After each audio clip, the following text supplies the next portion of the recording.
We often think of artificial intelligence as an attempt to mimic the human mind. We use words like thinking, understanding, or smart.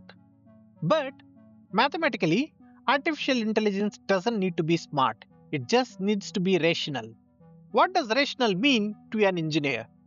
It doesn't mean sane or logical in the human sense.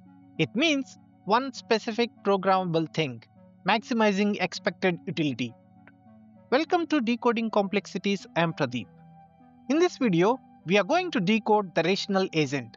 We will strip away the hype and look at the mathematical framework, sensors, actuators, and performance measures that defines everything from a vacuum cleaner robot to ChatGPT. Let's define our terms. In AI, the agent is simply anything that perceives its environment and acts upon it. Think of it as a function. Information flows in via sensors like cameras, microphones, or API data feeds. We call these inputs as percepts. The agent processes this data and sends out via actuators like motors, screens, or trading orders. Mathematically, the agent is just a function f that maps a history of percepts to an action. The job of the AI engineer is simply to write this function.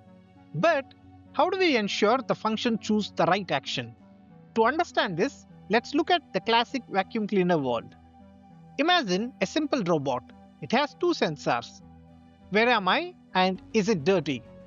And it has three actions: move left, move right, or suck. To a developer, the agent is just a class with an act method. The logic seems sound. If it's dirty, clean it. If not, move to the next spot. But here is the catch. Rationality is defined by the performance measure, not the agent's code. In our simulation, we define a scoring rule.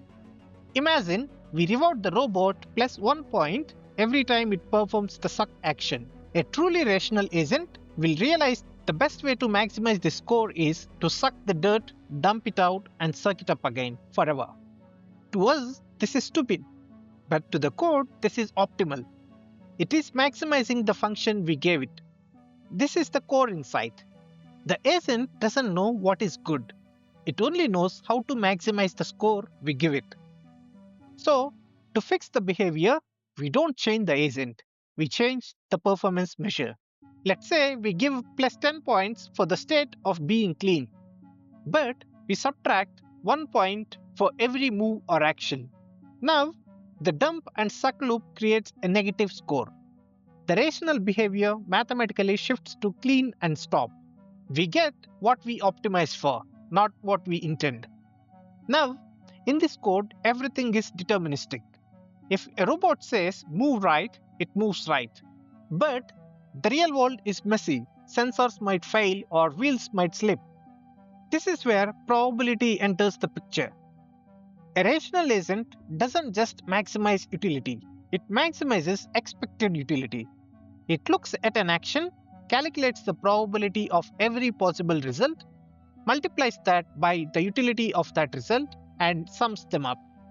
This simple equation is the brain of the agent.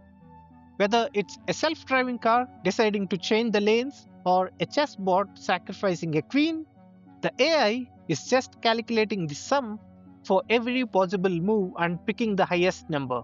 It isn't thinking, it's optimizing. So, when we build AI, we aren't creating a synthetic mind. We are defining a utility function, giving the machine sensors to estimate probabilities, and letting it search for the optimal action. Rationality is just optimization. But knowing what the optimal action is and actually finding it are two different things. Let's consider the robot is in a maze with a million paths.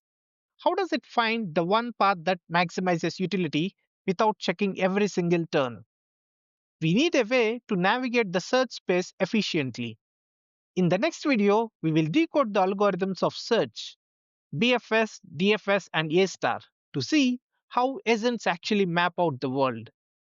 If you found this valuable, check out the description for the Google Colab notebook to run the simulation for yourself. Hit that like button and subscribe as we continue to decode the complexities of artificial intelligence. Thank you for watching, and I will see you in the next one.